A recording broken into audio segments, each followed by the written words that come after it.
नमस्कार डुगरना में थोड़ा स्वागत है। खबरें की तफसीली करना हूं देवेंद्र सिंह।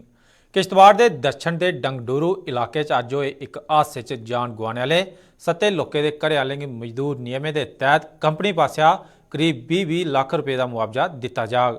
ये अलावा पक्कलडूल डैम का निर्माण करा करती कंपनी पासिया मरने वाले के घरे वाले की नौकरी भी दी जाग।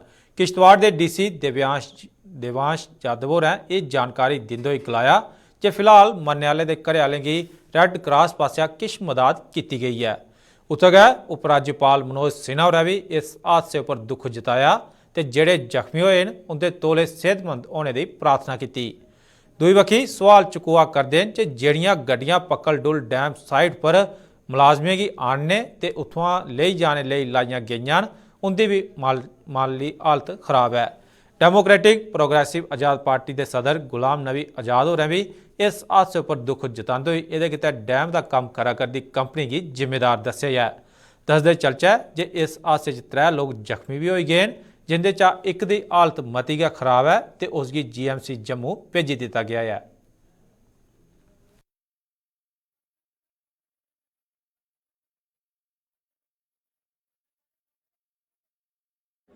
जितने भी हमारे जो डिसीज्ड की फैमिलीज़ हैं, आपके माध्यम से बताना चाहूँगा, डिसीज्ड की फैमिलीज़ को up to 20 lakh workman compensation मिलेगा, क्योंकि ये सारे लोग प्रोजेक्ट में एनरोल्ड थे।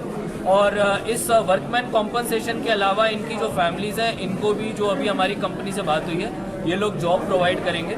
बट अनफॉर्चुनेट इंसिडेंट है और वर्कर्स को भी हमने इंश्योर किया है और कंपनी से भी बात की है कि any other issue related to it. कुछ लोग कह रहे थे कि गाड़ी बहुत पुरानी है या ऐसा वैसा, वो हम इन्वेस्टिगेट कर रहे हैं। केस रजिस्टर्ड है बट अभी तक जो इंफॉर्मेशन मिली है ये वेल विदन टाइम फ्रेम गाड़ी है और अश्योर करते हैं अगर कोई भी लैप्स भी हो वो भी देख लेंगे। बट ये अनफॉर्चुनेट इंसिडेंट है, उन फैमिलीज़ के साथ हमारी सिंपैथी है और इमीडिएट रिलीफ के लिए हमने इनको कहा कि उनको दिया जाए। बदकिस्मती से आज पक्कलडूल हाइड्रो इलेक्ट्रिक प्रोजेक्ट जो बन रहा है किश्तवाड़ ज़िले में, वहाँ एक गाड़ी के हादसे में, जो गाड़ी प्रोजेक्ट वालों की थी, पुरानी गाड़ी थी, वो एक्सीडेंट में 7 मजदूरों की मौत हुई और बहुत सारे लोग जख्मी हुए। जो जख्मी हुए हैं वो भी शदीद जख्मी हुए हैं। ये सरासर लापरवाही है कंपनी की, क्योंकि कंपनी के पास नई गाड़ियां होनी चाहिए मजदूरों को एक जगह से दूसरी जगह ले जाने के लिए। किश्तवाड़ के स्पैशल इन्वेस्टिगेशन यूनिट पासिया अज जिले के कई इलाके छापे मारे गए। SIU की बख-बख टीमें पाकिस्तान ते POK थमां आतंकवादी वारदातें की अंजाम दिया करदे आतंकवादियों के ठिकाने पर कार्रवाई की। ये छापेमारी पाकिस्तान ते POK च बेहियै वारदातें की अंजाम दिया करदे 4 आतंकवादियों के ठिकाने पर की गई है।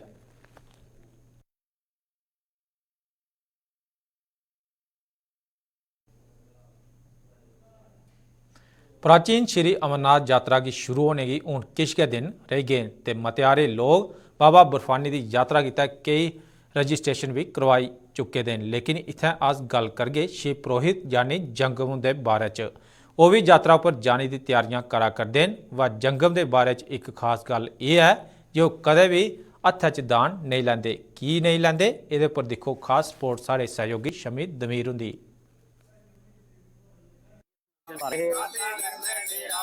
बाबा खुली माया देवे माता रानी की अरदास पढ़ो जी जिले तुसेंगी लोग दक्षिणा दिन्ने ते तुस उत्थे करी घंटी च गै चलदे एदा केह् कारण? ये भगवान माता पार्वती का कन्यादान है बाबू जी। जब भगवान शंकर की 108वीं शादी हुई थी ना, तो ये लावे की प्रथा चली थी। भगवान शंकर ने माता पार्वती से शुरू हुई थी। जब वो गौ दान करते ना, कन्यादान बोलते जिसको, तो विष्णु को देने लगे, विष्णु मना करके, ब्रह्मा को देने लगे, ब्रह्मा भी मना करके। माता पार्वती उपदेश लगाते हैं, प्रभु अपना पुरोहित आप खुद बनाओ।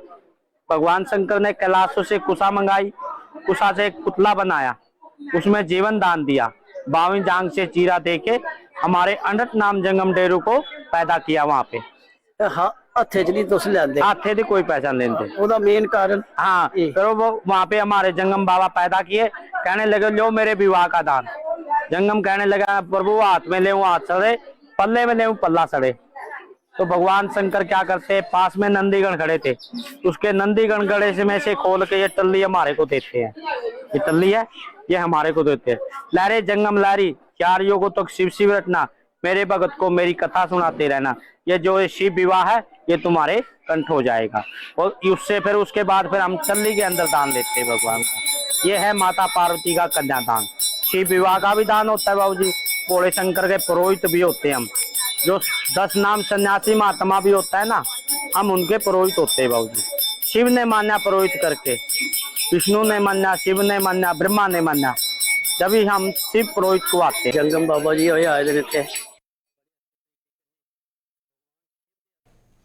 जम्मू कश्मीर च G20 सम्मेलन की ਲਈ है केंद्र सरकार ते प्रदेश प्रशासन जिथे अपनी सिफत करा करते हैं, लेकिन नेशनल कॉन्फ्रेंस ये कन्नै किश राजी नहीं लब्भा करती है।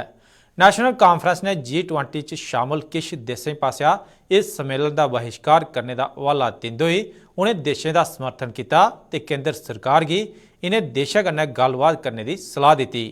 जम्मू च अज नेशनल कॉन्फ्रेंस के दफ्तर च आयोजित एक कार्यक्रम के दौरान पार्टी नेता डॉक्टर मुस्तफा कमाल होरें सरकार की यह सलाह दी ते कन्नै गै G20 के कामयाब आयोजन के तहत सरकार के दावे पर सवाल चुके हैं।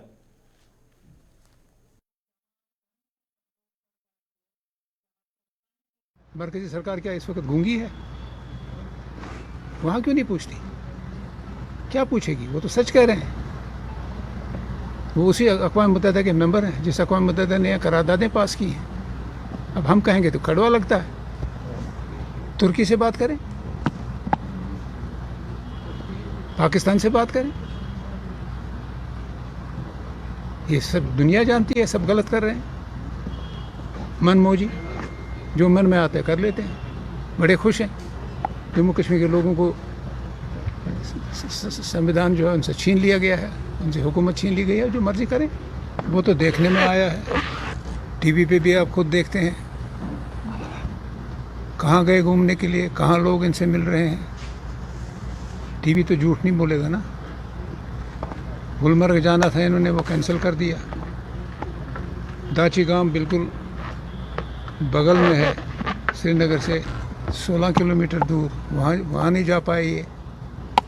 वो जितनी भी तस्वीरें दिखाई वहाँ सिर्फ बीडीसी का कोई मेंबर, आप खुद देख रहे हैं टीवी, आप ज़्यादा मेरे से ज़्यादा आप ही देखते हैं। कहाँ है ये टूरिस्ट? एक साहब ने तो 1.25 करोड़ टूरिस्ट आया है इस साल। कहाँ गया वो 1.25 करोड़? जम्मू कश्मीर की आबादी ही 1.5 करोड़ है। 1.5 करोड़ आबादी सारी जम्मू लद्दाख लेके। कहाँ है टूरिस्ट? मैं वहाँ रहता हूँ श्रीनगर में। आए टूरिस्ट जो जो जो आते थे हर साल, लेकिन ये 1.5 करोड़ जो माता वैष्णो देवी का भी इसी में जोड़ दो, खलमुल्ले का भी इसी में जोड़ दो, अमरनाथ जी का इसी में जोड़ दो। टूरिस्ट वो एक किस्म, वो पिलग्रिम टूरिज़्म अलग है। दूसरा टूरिज़्म है जो खुद भी आता है और वहाँ के रहने वाले लोगों को आने चार देता है, उनका गुजर बसर हो जाता है। एक बहुत बड़ा ज़रिया आमदनी का है। आप समझेंगे कि मरकज़ी सरकार वो चाहेगी? मरकज़ी सरकार तो हमारे खून के प्यासे बनी हुई है जम्मू कश्मीर के लोगों की, वो कहाँ से टूरिज़्म आने देगी? दवाना के पार्षद रशपाल भारद्वाज उनके उपर जानलेवा हमला करने वाले की पुलिस ने फगड़ लैता है। इस हमले च पुलिस ने किश और लोगों की पुछगिछ की हिरासत च लैता है। जम्मू के SSP ने यह बारे जानकारी दी तो किश और लोगों की फगड़ने की छापे मारे जा करते हैं। तो वहीं प्रदेश कांग्रेस के विकास रसूल ते किश होर दुए नेताएं जम्मू के GMC अस्पताल भर्ती करवाए गए पार्षद रशपाल भारद्वाज उनका हाल चाल पूछा। उन्हें पुलिस की इस मामले के आरोपियों के खिलाफ सख्त शाह सख्त कार्रवाई करने की मांग की है। इसमें ये बात सुनी कि रशपाल जो हमारे कांग्रेस के कारपोरेटर हैं दुमाना साइड से, उन पे कातलाना हमला हुआ है। कोई फैमिली की कोई रंजिश थी, वो तो हमें पता नहीं कौन सी रंजिश थी उनकी आपस में, तो उस पे झगड़ा हुआ है और उसमें कुछ बदमाश लोग आके जिन्होंने उसके सर पे टोका भी मारा है और उसकी बाजू भी तोड़ी है और कहीं जगहों पे और फ्रैक्चर किया है। तो हम तो कहेंगे कि ये बड़ा दुख है, कि हमें बहुत दुख है इस चीज़ का कि एक आदमी पे इतना खतरनाक हमला हुआ है, वो तो शुक्र है कि वो बच गया, लेकिन उनका जो इरादा था वो पूरा उसके कत्ल करने का था। तो मैं ये कहूँगा कि एडमिनिस्ट्रेशन ने पूर्ववक्त काम करके उन कुछ लोगों को उनमें गिरफ्तार किया हुआ है। तो मैं ये कहूँगा उनको सख्त से सख्त सज़ा दी जाए, क्योंकि आइंदा भी ऐसे क्राइम सोसाइटी में ना हो कि 4 लोग किसी एक रेस्पेक्टेबल कारपोरेटर को जाके उसको कत्ल करने की कोशिश करें। This is not good. हमने यही उस टाइम भी कहा था कि जो इन पर जिन लोगों ने हमला किया है, जिन लोगों ने इनको मौत के घाट उतारने की कोशिश की थी, ये बच के चलो शुक्र है उस रब का। तो मैं कहूँगा कि इनके खिलाफ कार्रवाई होनी चाहिए, उन लोगों के खिलाफ, और कड़ी से कड़ी पनिशमेंट मिलनी चाहिए। यही हम डिमांड करेंगे। सोमवार 22 मई शाह गुआचे ਦੇ ਇੱਕ ਆਟੋ ਡਰਾਈਵਰ ਦੀ ਲੋਥ ਅੱਜ ਜੰਮੂ ਦੇ ਸੁਪਰ ਸਪੈਸ਼ਲਿਟੀ ਹਸਪਤਾਲ ਦੇ ਬਾਹਰ ਉਸੇ ਦੇ ਆਟੋ 'ਚ ਥੋਣੇ ਕਰੀ ਉੱਥੇ ਅਫਰਾ ਤਫਰੀ ਦਾ ਮਾਹੌਲ ਬਣੀ ਗਿਆ। ਮਰਨ ਵਾਲੇ ਦੀ ਪਛਾਣ ਸਾਹਿਲ ਬਸਨੀਕ ਰਾਏਪੁਰ ਸਤਵਾਰੀ ਦੇ ਰੂਪ 'ਚ ਕੀਤੀ ਗਈ ਹੈ। ਉਸ ਦੇ ਘਰ ਵਾਲੇ ਦੇ ਮੁਤਾਬਕ ਉਹ ਸੋਮਵਾਰ ਘਰੇ ਥਵਾ ਨਿਕਲਿਆ ਹੈ ਤੇ ਅੱਜ ਤੁਪਣੇ ਦੇ ਮਗਰਾ ਉਸ ਦੀ ਲੋਥ ਉਸੇ ਦੇ ਆਟੋ 'ਚ ਲੱਭੀ ਹੈ। ਖਬਰ ਤੋਂ ਦੇ ਗਏ ਪੁਲਿਸ ਮੌਕੇ पर पुजी ਤੇ ਲੋਥ की पोस्टमार्टम ਕੀਤਾ ਹਸਪਤਾਲ ਪਹੁੰਚਾਇਆ। ਉਸ ਦੇ ਘਰ ਵਾਲੇ ਉਸ ਦੀ ਮਾਰੇ ਜਾਣੇ ਦੀ ਗੱਲ ਗਲਾਈ ਹੈ ਤੇ ਆਰੋਪੀਆਂ ਦੀ ਸਖਤ ਸਜ਼ਾ ਦੇਣੇ ਦੀ ਮੰਗ ਕੀਤੀ ਹੈ।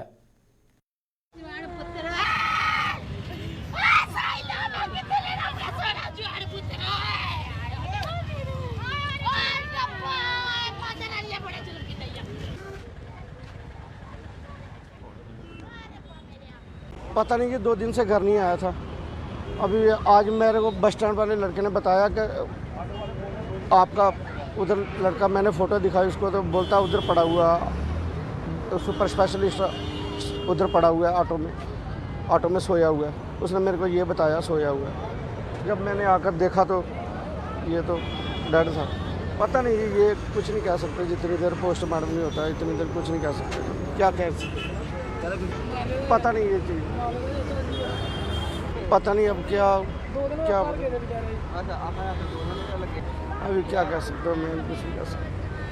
ये तो पता नहीं है जी, परसों से गाड़ी लगी है। लोग बोल रहे हैं कि परसों की गाड़ी लगी हुई है, तो ये डेड बॉडी भी यहाँ पे पड़ी है। कोई किसी को पता ही नहीं क्या हुआ है क्या नहीं। अभी तो मार के फेंका ही है किसी ने, सब किसी हिड़ के लाया हुआ है। देखो ये अदापुर वाली है, तो परसों से हम तो उसे ढूंढ रहे, तो ये मिल नहीं रहा है।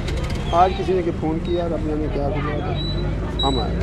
इसके साथ कोई लड़का भी था, कोई देखा किसी ने कि वहाँ पे विक्रम चौक घूमते, पता नहीं कौन था कौन नहीं था। वैसे वो है चट्ठे का, तो हो सकता है किसी को कोई हो, खाते पीते कोई हो गया हो, उसको घसीट के लाया हुआ है, नोट पड़े हैं, किसी ने मारा हुआ है, घसीट के पानी कहाँ से लाया हुआ है। देखो ना सामने सारे रगड़ लगी है, मांस निकला हुआ है।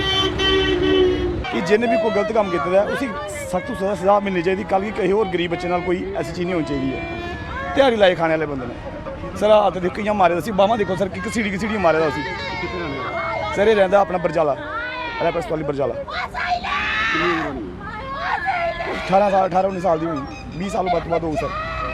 मैं ये रिक्वेस्ट करना जिन्हें भी किया उसी सख्त सज़ा मिले, बकायदा कोई बच्चे का कोई माँ प्यो का और बच्चा नहीं इस तरह होना चाहिए किसी का। सर देखो कितनी बुरी हालत करने मारे सर इसे। विक्रम सिंह होरें की युवा राजपूत सभा का नवा प्रधान बनाया गया है। सभा पासिया विक्रम सिंह होरें की ये जिम्मेदारी सारे की रजामंदी कन्नै सौंपी गई है ते अगले 10 बरे तक ये सभा के प्रधान बने दे रौहन। सभा के चीफ पैटर्न राजेंद्र सिंह की अगवाई च आयोजित एक कार्यक्रम के दौरान अज ये बारे जानकारी दी गई है।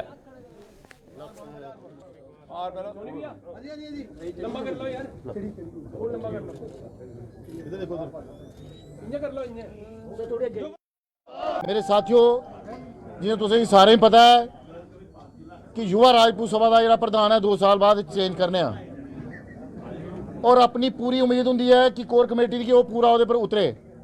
जेडे साढ़े मुद्दे ने बरादरी के ने, जम्मू शहर के ने, कोई भी परेशानी का मुद्दा वो साड़ी जी अपेक्षा पर पूरा उतरता है।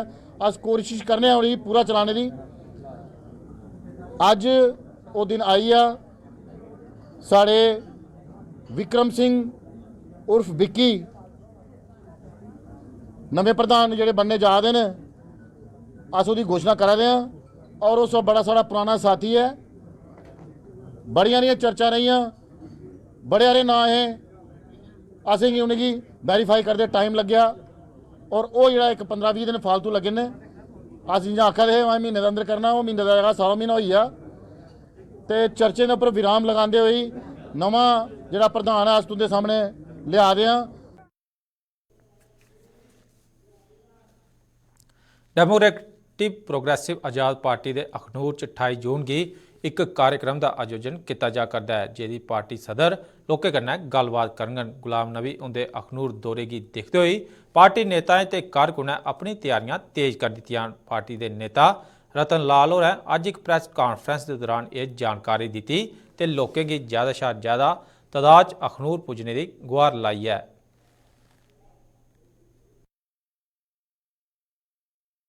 28 तरीक का प्रोग्राम इत्थे नियुक्त किया गया है। इस जगह पर किया गया नियर ग्रिड स्टेशन अखनूर, और ये स्टील ब्रिज है, इस दे नाल ही साड़ा एक अपना मकान है जिथे असी साड़ा फार्म हाउस है। असी इत्थे आज़ाद साहब का 28 तरीक प्रोग्राम रखे गया है। उन्हों टाइम जो ठीक 11 बजे उन्होंने टाइम मुकर किया गया। मैं जनता के अपील करना चाहना कि असी 10 बजे जनता जी है इत्थे उन्होंने तो पहले पुजने की कृपालता करन, ताकि असी आज़ाद साहब का वेलकम करिए और उन्होंने विचार सुनिए और उन्होंने असी दीदार भी करिए, क्योंकि उनके को बेहतर कोई चीफ मिनिस्टर आने वाला चीफ मिनिस्टर गुलाम नबी आज़ाद होएगा जम्मू कश्मीर का, क्योंकि इसलिए जम्मू कश्मीर की सख्त जरूरत है। जम्मू कश्मीर की सख्त जरूरत है। कोई लीडर इसलिए जम्मू कश्मीर की जो साड़ी हालात जम्मू कश्मीर जो साड़ी अग बरस रही है, बहुत ही बच्चा बच्चा परेशान है। तो इस वास्ते बाहर का कोई लीडर थे कामयाब नहीं है, बाहर के किसी लीडर की हमदर्दी नहीं है। अगर हमदर्दी है तो गुलाम नबी आज़ाद साहब की हमदर्दी है। और गुलाम नबी आज़ाद साहब असी ये सोच गए साढ़े वास्ते भगवान ने एक फरिश्ता भेजा। नहर च पानी घट होने करी RS-पुरा के करसाने महकमा सिंचाई की पूरी चाली कन्नै पानी देने की मांग की है। करसाने के मुताबिक मौजूदा समय च नहरें च जिन्ना पानी छुड़िया जा करता है वो घट है, जिस करी उनकी जमीनें तक पानी नहीं पुज्जा पा करता है। पानी नहीं थोने करी मुंजी की परूली भी वो नहीं लाई पा करते हैं। करसाने सिंचाई महकमे की तौले नहरें च सही ढंग कन्नै पानी छोड़ने की मांग की है, तां जे उनकी फसलें तक पानी पुज्जी सके। ਅਸੀਂ ਖਾਸ ਕਰਕੇ ਆਪਣੇ ਇਰੀਗੇਸ਼ਨ ਡਿਪਾਰਟਮੈਂਟ ਅੱਗੇ ਰਿਕੁਐਸਟ ਕਰਨਾ ਚਾਹੁੰਦੇ ਹਾਂ ਕਿ ਇਸ ਵਕਤ ਜ਼ਿਮੀਂਦਾਰਾਂ ਦਾ ਫਸਲ ਦਾ ਟਾਈਮ ਹੈ ਔਰ ਕਿਸੇ ਨੇ ਪਨੀਰੀ ਕਿਸੇ ਨੇ ਪੱਠੇ ਵਗੈਰਾ ਲਾਣੇ ਨੇ ਔਰ ਕੁੱਤੂ ਚੱਕ ਤੋਂ ਲੈ ਕੇ ਜਿਹੜੀ ਬਾਲੇ ਚੱਕ ਤੱਕ ਨਹਿਰ ਜਾਂਦੀ ਹੈ, ਇਸ ਨਹਿਰ ਵਿੱਚ ਪਾਣੀ ਕਦੀ ਆਂਦਾ ਕਦੀ ਨਹੀਂ ਆਂਦਾ ਔਰ ਆਂਦਾ ਕਦੇ ਰਸਤੇ ਵਿੱਚ ਟੁੱਟੇ ਨੇ ਕੋਈ ਨੱਕੇ ਕੋਈ ਗਏ ਹੋਇਆ ਉਧਰ ਕਿਸੇ ਦਾ ਉਧਰ ਤੇ ਪਾਣੀ ਅੱਗੇ ਪ੍ਰੋਪਰ ਅੱਗੇ ਪੁੱਜਦਾ ਨਹੀਂ ਪਿਆ ਵੀ। ਅਸੀਂ ਗੌਰਮੈਂਟ ਅੱਗੇ ਖਾਸ ਕਰਕੇ ਇਰੀਗੇਸ਼ਨ ਡਿਪਾਰਟਮੈਂਟ ਅੱਗੇ ਬੇਨਤੀ ਕਰਨੇ ਆ ਰਿਕੁਐਸਟ ਕਰਨੇ ਆ ਕਿ ਇਹਦਾ ਜਲਦੀ ਤੋਂ ਜਲਦੀ ਹੱਲ ਕੀਤਾ ਜਾਏ ਤਾਂ ਕਿ ਜ਼ਿਮੀਂਦਾਰਾਂ ਨੂੰ ਇਸ ਪਾਣੀ ਦੇ ਰਾਹਤ ਮਿਲ ਸਕੇ। ਅੱਗੇ ਲਾਭਾ ਮੁੰਜੀ ਦੀ ਧਾਨ ਵੀ ਲਗਾਣੀ ਹੈ, ਪਨੀਰੀ ਰੜੇਗੀ ਤੇ ਅੱਗੇ ਧਾਨ ਲੱਗੇਗੀ, ਕਿਉਂਕਿ ਜੇ ਜ਼ਿਮੀਂਦਾਰ ਦੀ ਪਨੀਰੀ ਨਹੀਂ ਰੜੀ ਤੇ ਅੱਗੇ ਧਾਨ ਕਿਸ ਤਰ੍ਹਾਂ ਲਗਾਣੀ ਹੈ। ਸਾਡੀ ਬੇਨਤੀ ਹੈ ਭਈ ਹਰ ਜ਼ਿਮੀਂਦਾਰ ਨੂੰ ਪਾਣੀ ਦੀ ਲੋੜ ਹੁੰਦੀ ਹੈ ਤੇ ਪਾਣੀ ਤੋੜ ਤੱਕ ਪੁੱਜਣਾ ਚਾਹੀਦਾ। ਹਰ ਜ਼ਿਮੀਂਦਾਰ ਨੂੰ ਉਹਦੇ ਖਾਲ ਤੱਕ ਪਾਣੀ ਪਹੁੰਚਣਾ ਚਾਹੀਦਾ ਤੇ ਪਾਣੀ ਦੀ ਬੜੀ ਕਮੀ ਹੁੰਦੀ ਹੈ ਸਾਨੂੰ ਜਦੋਂ ਪਨੀਰੀ ਦਾ ਟਾਈਮ ਹੁੰਦਾ, ਪੱਠਿਆਂ ਦਾ ਟਾਈਮ ਹੁੰਦਾ ਤੇ ਇੰਨੀ ਕਿ ਅਸੀਂ ਲਾਭਾਂ ਲਾਣੀਆਂ ਨੇ ਤਾਂ ਸਾਡੀ ਬੇਨਤੀ ਹੋਣੀ ਚਾਹੀਦੀ ਹੈ। ਹੁਣ ਇਹਦੇ ਡੁੱਗਰਨਾਮੇ 'ਚ ਬਸ ਇੰਨਾ ਕੁ ਹੈ। ਦਿਓ ਇਜਾਜ਼ਤ। ਨਮਸਕਾਰ।